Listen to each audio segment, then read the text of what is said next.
जो एक ऐसी महान शख्सियत है जिनके महज आशीर्वाद से मनुष्य का जीवन सफल हो जाता है, और ये हम सभी का सौभाग्य है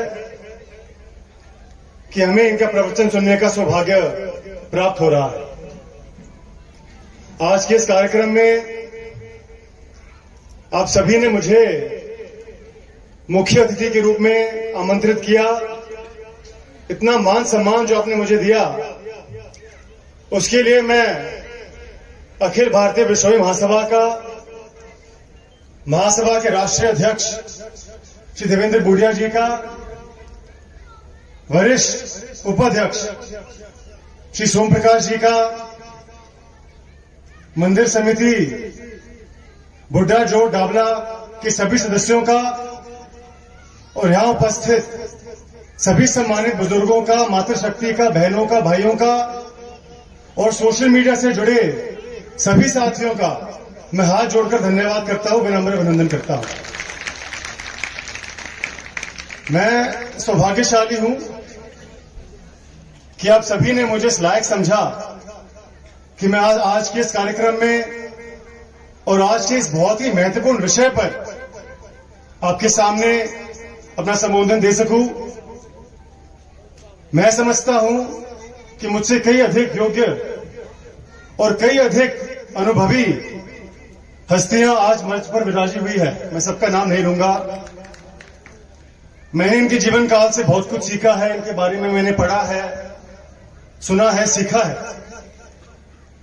और मुझसे पहले इन सभी ने बहुत ही बेहतरीन ढंग के साथ आज के इस विषय पर अपना वक्तव्य रखा। तो इसीलिए मैं बहुत ही कम शब्दों में आज के इस विषय पर अपनी बातों को आपके समक्ष रखने का प्रयास करूंगा। आज की मुख्य बिंदु है बालिका शिक्षा या गर्ल्स एजुकेशन। बालिका शिक्षा का हमारे समाज में क्या महत्व है, इस पर कोई भी प्रश्न चिन्ह नहीं लगा सकता। बल्कि मुझे तकलीफ होती है, मैं हैरान हूं कि हम इस युग में भी, इस सदी में भी इन बातों पर चर्चा कर रहे हैं। मुझसे पहले भाई देनेश जी ने कहा कि आज हर समाज में, हर क्षेत्र में महिलाएं आगे हैं, कामयाब है, सक्षम है, प्रतिभाशाली है। और ये सिर्फ आज की बात नहीं है, ये सदियों से चला आ रहा है। हिंदू संस्कृति की बात करें तो यदि हम जीवन की चुनौतियों का सामना करना चाहते हैं तो किसको याद करते हैं?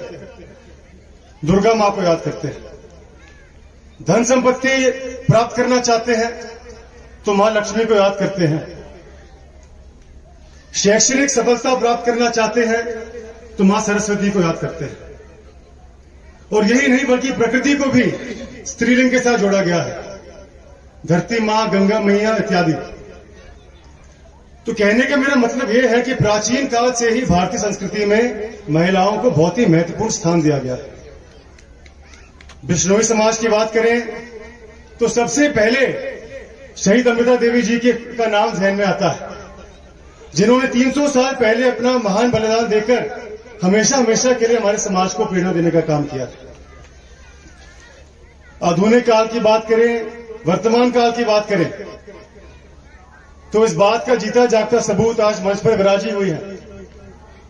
बिश्नोई समाज की सबसे पहली महिला आईएएस अफसर बनकर ऑल इंडिया रैंक 30 प्राप्त करके सुश्री बरी बिश्नोई जी ने साबित कर दिया है कि ये फर्क नहीं पड़ता कि आप गरीब घर से हैं, अमीर घर से हैं, फर्क नहीं पड़ता कि आप महिला है या पुरुष है, फर्क नहीं पड़ता कि आप छोटे गांव से हैं, बड़े शहर से हैं।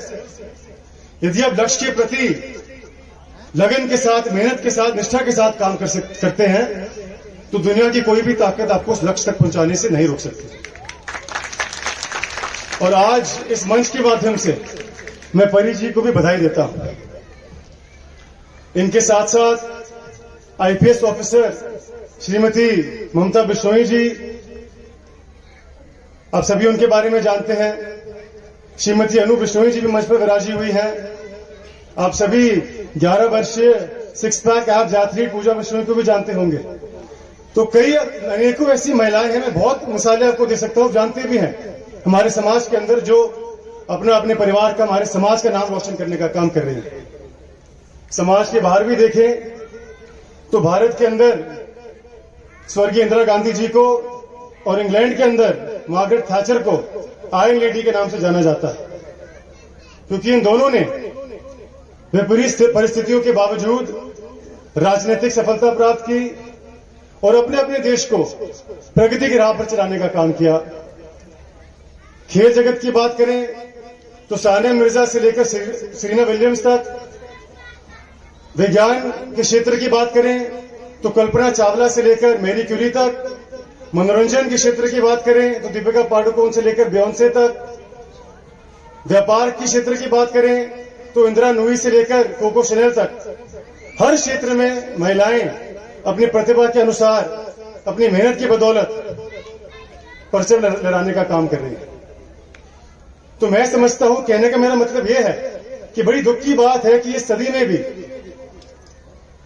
हम जेंडर इक्वालिटी की बात कर रहे हैं, लैंगिक समानता की बात कर रहे हैं, और जिन लोगों का मैंने नाम लिया, अगर आप इनकी जीवनी पढ़ेंगे तो तकरीबन ये सभी गरीब घराने से आए हुए हैं।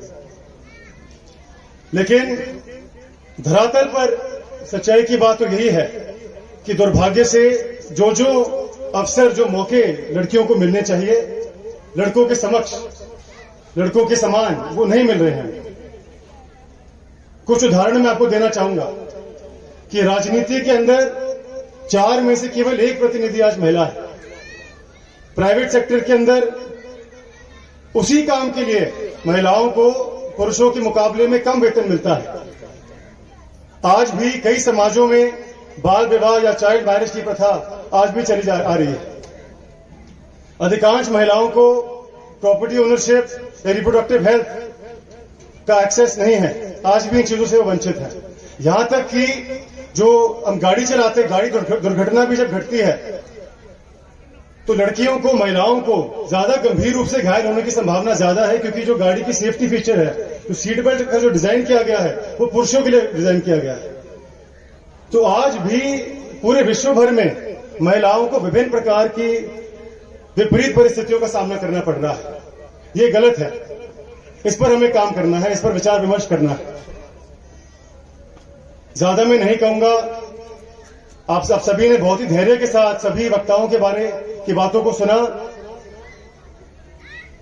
शैक्षणिक कार्यक्रम है, सामाजिक कार्यक्रम है, तो मैं एक यूनाइटेड नेशंस का जिक्र जरूर करना चाहूंगा। आपने यूनाइटेड नेशंस के बारे में मेरी बहनों ने सुना होगा कि इन सभी चुनौतियों को ध्यान में रखते हुए यूनाइटेड नेशंस ने सस्टेनेबल डेवलपमेंट गोल्स का गठन किया था।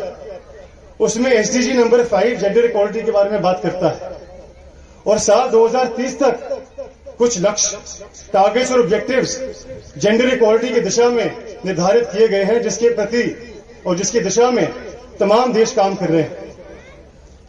तो यूनाइटेड नेशंस के जो वैज्ञानिक है, जो वहां के जो एकेडमिक रिसर्च है, वो हमें बताता है कि अगर हम महिलाओं को सशक्त करते हैं तो उसका लाभ महिलाओं को तो मिलेगा ही, लेकिन उसके साथ साथ उसका लाभ समाज में भी आपको देखने को मिलेगा। उसके कुछ बिंदुओं पर चर्चा मैं करना चाहूंगा।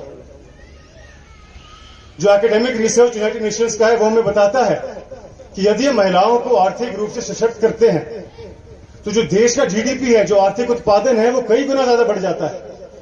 महिलाओं को यदि हम सशक्त करते हैं तो जो हेल्थ इंडिकेटर्स है देश के, समाज के, जो स्वास्थ्य का स्तर है, वो भी बढ़ता है। वो हमें बताते हैं कि पुरुषों के मुकाबले में महिलाएं जो फाइनेंशियल जिम्मेदारियां हैं, जो वित्तीय जिम्मेदारियां हैं, उनको निभाने में ज्यादा सक्षम है, ज्यादा दयालु है, ज्यादा एथिकल है। लेकिन सही मायनों में ये लाभ तभी हम इनको हासिल कर पाएंगे जब हमारी लड़कियां शिक्षित होंगी। अंग्रेजी में कहावत है, educate a boy and you educate an individual, educate a girl you educate a family. कहने का मतलब यह है कि लड़कियों को यदि आप शिक्षित करते हैं तो आप निश्चित तौर पर उनका भविष्य संवार रहे हैं, लेकिन उनके साथ साथ उसके आने वाले परिवार का भी भविष्य संवारने का काम कर रहे हैं। मुझे पंक्ति याद आती है, अमेरिका के एक बहुत ही मशहूर लेखक है वॉशिंगटन इरविंग, मैं ट्रांसलेट करके आपको बताता हूं। वो कहते हैं कि दुनिया का सबसे सर्वश्रेष्ठ अकादमी मां के चरणों में। आप सभी इस बात से सहमत होंगे कि हम सभी के जीवन में सबसे अहम योगदान मां का होता है। तो इसीलिए यदि हमारी बेटियां, हमारी बहन शिक्षित होंगी तो निश्चित तौर पर वो स्वयं आर्थिक रूप से, व्यावसायिक रूप से आत्मनिर्भर तो बनेंगी ही, लेकिन आने वाले समय में अपने बच्चों को भी शिक्षित करने का काम करेंगी। मुझे बड़ी खुशी हुई कि आज के इस कार्यक्रम में माताएं भी उपस्थित है, बड़े बुजुर्ग भी उपस्थित हैं, क्योंकि लैंगिक समानता को हासिल करने में, वुमेन एम्पावरमेंट को हासिल करने में सबसे अहम योगदान आप सभी का है। और इसकी शुरुआत होती है मां के कोख से, इसकी शुरुआत होती है हमारी सोच से, हमारी मानसिकता से। बहुत ही दुख की बात है कि आज भी जो खुशी मैं देखता हूं कि मुझे काफी जगहों पर देखने को मिलता है कि जो खुशी माता पिता को बेटे के होने से होती है वो बेटी के होने से नहीं होती। ये गलत है। जो अवसर हम अपने बेटों को प्रदान करते हैं वही अवसर बेटे को भी प्रदान हमें करने का काम करना चाहिए, तभी सही मायनों में मानवता का कल्याण होगा। मुझे बड़ी खुशी है कि आज के इस कार्यक्रम में मेरे भाई बंधु भी उपस्थित हैं। इस विषय पर, इस मुद्दे पर हम पुरुषों का, मर्दों का भी योगदान बहुत अहम है। अंग्रेजी में इसको कहते हैं मेल अलायशिप। हमने सक्रियता से सहयोगी इस विषय में बनना है, महिलाओं का सम्मान करना है और ये निर्धारित करना है कि जो अवसर हमें मिल रहे हैं जीवन में सफलता प्राप्त करने के, वही हमारी बहन, हमारी बेटियों को मिलने चाहिए। तो साथियों, ज्यादा ना कहते हुए मैं इतना कहना चाहूंगा कि आज हमारा देश बहुत ही सौभाग्यशाली है कि हमें एक इतना बढ़िया प्रधानमंत्री श्री नरेंद्र मोदी जी के रूप में मिला है, जो बेटी बचाओ बेटी पढ़ाओ, सखी, प्रधानमंत्री उज्ज्वला योजना जैसी अच्छी नीतियों के माध्यम से महिला उत्थान के लिए सचेत परिश्रम कर रहे हैं, प्रयास कर रहे हैं। और मैं गौरवित महसूस करता हूं ये कहते हुए भी कि मेरे दादाजी स्वर्गीय युग पुरुष बिश्नोई रतन चौधरी भजनलाल जी ने उस जमाने में भी महिला उत्थान को लेकर बहुत ठोस कदम उठाए थे। अपनी बेटी अपना धन जैसी नीतियों को लागू करके उन्होंने उस जमाने में, 1980s की मैं बात कर रहा हूं, उस जमाने में जब कन्या का जन्म होता था तो उनको 2500 रुपए धनराशि में उनके माता पिता को दिया जाता था और 18 साल पूरे होने के बाद 25,000 रुपए उसकी शादी के लिए उनको उस जमाने में दिया जाता था। और इसके साथ साथ 10वीं तक की पढ़ाई लड़कियों को दादाजी ने मुफ्त करने का काम उन्होंने किया था। मुझे आज ही एक साथी ने बताया कि इस स्कूल की भी नींव चौधरी भजनलाल जी ने 1985 में रखी थी। तो मैं बहुत गौरवित महसूस करता हूं कि आज मैं आपके समक्ष इस मंच पर अपना वक्तव्य आपके सामने रख रहा हूं। दादाजी के बाद अखिल भारतीय बिश्नोई महासभा के संरक्षक बिश्नोई रतन श्री कुलदीप बिश्नोई जी भी अथक परिश्रम कर रहे हैं कि वे महिला उत्थान के प्रति काम करें, समाज को एकजुटता के साथ, मजबूती के साथ वो आगे बढ़ा सके। उनको भी मैं इस मंच के माध्यम से बधाई देता हूं। साल 2018 में आप सभी के आशीर्वाद से हमने भजन ग्लोबल इम्पैक्ट फाउंडेशन संस्था का गठन किया था, जिसके माध्यम से हम पर्यावरण को लेकर, महिला उत्थान को लेकर कई बिंदुओं पर काम कर रहे हैं। हमने हाल ही में मेंस्ट्रुअल हाइजीन मैनेजमेंट को लेकर, सेल्फ डिफेंस ट्रेनिंग को लेकर हमने काफी कार्य किए हैं। तो मैं इस मंच के माध्यम से आप सभी को भी आमंत्रित करता हूं कि आप भी इस संस्था के साथ जुड़ें और अपना जो समाज सेवा में अपना योगदान जरूर दें। एक बार पुनः मैं कहना बहुत कुछ चाहता था, लेकिन 4 घंटे हो गए, आप काफी समय से सभी यहां उपस्थित हैं।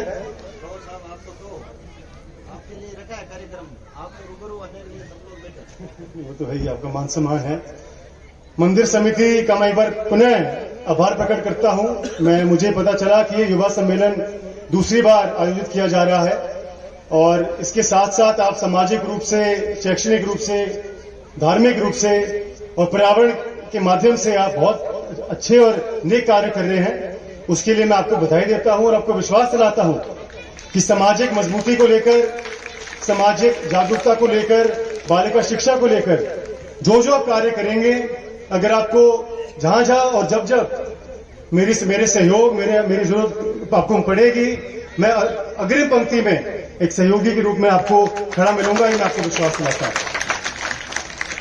एक बार पुनः मैं आप सभी का आभार प्रकट करता हूं और मेरी बहनें जो यहां पर उपस्थित है, मैं आपको जरूर जाने से पहले इतना कहना चाहूंगा कि आप बहुत सौभाग्यशाली है कि आपको इतने अच्छे माता पिता मिले हैं जो आपको पढ़ लिख कर आगे बढ़ाना चाहते हैं, तो आप मेहनत करें, बड़ों का सम्मान करें और ऊंची उड़ान भरें। और मुझे बड़ी खुशी होगी, जैसे मेरे से पहले वक्ताओं ने कहा, कि आने वाले समय में इस मंच पर मर्दों से ज्यादा संख्या महिलाओं की होगी और आप सब सिर्फ यहां पर ही नहीं बल्कि आने वाले समय में समाज का, देश का नाम रोशन करने का आप काम करेंगे। एक बार पुनः मैं आप सभी का धन्यवाद करता हूं कि 29 साल की मेरी उम्र है, अभी बहुत कुछ सीखना बाकी है, लेकिन फिर भी आपने अपने कीमती समय में से थोड़ा वक्त निकालकर मेरी बातों को सुना, इतना मान सम्मान आप सभी ने मुझे दिया। आप सभी का बहुत बहुत धन्यवाद। जय हिंद। मेरा नाम नेहा है, मैं श्री गुरु जम्बेश्वर बालिका उच्च माध्यमिक कक्षा 12 की छात्रा हूँ। आपको हम इस रूप में जानते हैं कि इस संस्था के वट वृक्ष चौधरी भजनलाल के आप सुपुत्र हैं और आदमपुर के विद्यार्थी। मेरा प्रश्न ये है कि आप आज के युवा हैं और आज के समय में करियर बनाने के अच्छे माध्यम है, फिर भी आपने राजनीतिक क्षेत्र क्यों चुना? पारिवारिक पृष्ठभूमि के कारण आपने राजनीतिक क्षेत्र को चुना। मेरे मस्तिष्क में ये विचार है कि कहीं ना कहीं आपने राजनीतिक क्षेत्र में अपना शानदार करियर ढूंढ लिया है। बहुत बहुत धन्यवाद। मेरा नाम है आपका? धन्यवाद है, बहुत अच्छा सवाल है आपका। देखिए, मेरा ये मानना है कि समाज सेवा करने के बहुत जरिए होते हैं, जिसमें से एक राजनीति भी है। आप अपने आसपास देखेंगे कुछ कई लोग अलग अलग क्षेत्रों में लोगों की सेवा कर रहे हैं, कुछ एनजीओ के माध्यम से कर रहे हैं, कुछ बड़े बड़े व्यापार खड़ा करके CSR जिसको कहते हैं उसके माध्यम से कर रहे हैं। मैं आपको अपने बारे में जरूर बताना चाहूंगा कि जब मैं आपकी उम्र का था, शायद आपसे छोटा था, तो मैं क्रिकेट खेलना चाहता था। मैं दिल्ली स्टेट के लिए क्रिकेट खेल भी रहा था 14-15 साल की उम्र में, और जब 15 साल की उम्र मैंने पूरा किया तो मुझे बहुत गंभीर रूप से एक बैक की इंजरी मुझे हुई। तो कुछ समय मुझे मिला, 6-8 महीने का, जब मुझे बेड रेस्ट पर मैं था, तो मुझे समय मिला। मैंने अपने दादाजी से विचार विमर्श किए, मैं अपने पिताजी से उनसे मैंने बात की, और सिर्फ बात ही नहीं बल्कि मैंने अधिक समय उनके साथ बिताया, और मैंने देखा कि किस प्रकार से बड़े पैमाने पर वो लोगों की और जरूरतमंदों की सेवा कर पा रहे थे। तो ये आपकी बात सही है कि क्योंकि मेरा परिवार राजनीति से जुड़ा हुआ है, तो निस्संदेह पहले चुनाव में शुरुआत में मुझे जरूर उसकी सहायता मिलती है, लेकिन अब एक चुनाव मेरा हो गया और आप सभी के आशीर्वाद से, परमात्मा के आशीर्वाद से, आदमपुर के प्यार से मुझे सफलता भी प्राप्त हुई। लेकिन आने वाले समय में जो सफलताएं मुझे हासिल होगी, जो काम मैं करूंगा, वो तभी मुझे सफलता मिलेगी जब मैं पूरी मेहनत के साथ, पूरी निष्ठा और ईमानदारी के साथ अपनी जिम्मेदारियों को निभाऊंगा। Thank you sir. मैं श्री गुरु जम्बेश्वर बालिका उच्च माध्यमिक विद्यालय की कक्षा 12 की छात्रा हूँ। सर, आपके परिवार का हमारी इन संस्थाओं से पिछले 80 के दशक से नाता रहा है, और आपके दादाजी चौधरी भजनलाल जी मांझू ने इस हमारे विद्यालय की नींव भी रखी थी।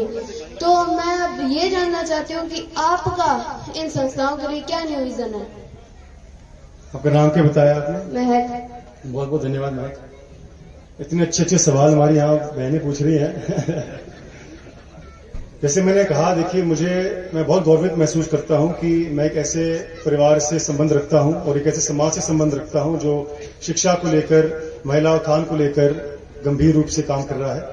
और जैसे मैंने कहा कि मेरे दादाजी ने कई साल पहले स्कूल की नींव रखी, और हमारे परिवार की सोच ऐसी रही है कि मेरे माता पिता ने ऐसे संस्कार मुझे भी दिए, मेरे भाई मेरे बहन को भी दिए कि शिक्षा से ज्यादा महत्वपूर्ण जिंदगी में कुछ नहीं है। और समाज के आशीर्वाद से मुझे हिंदुस्तान में रहते हुए भी और विदेश में भी बहुत अच्छी शिक्षा हासिल होने का सुअवसर प्राप्त हुआ। और राजनीति, जैसे मैंने कहा, मेरे लिए जन सेवा करने का एक जरिया है, और जैसे जैसे परमात्मा के माध्यम से, जनता के माध्यम से मुझे मजबूती मिलेगी, मैं शिक्षा को लेकर बहुत गंभीर रूप से काम करना चाहूंगा, सकारात्मक सोच भी रखता हूं। और जो जरूरतें इस इलाके की, डावला की है, या तो मैं पहली बार कदम रख रहा हूं, तो जो जरूरतें हमारे यहाँ इलाके की है, मैं आपको विश्वास दिलाता हूं कि मैं उनको सुनूंगा, समझूंगा, और जैसे जैसे मैं आपकी सेवा कर सकूंगा, मैं बढ़ चढ़कर उस पर काम भी करूंगा।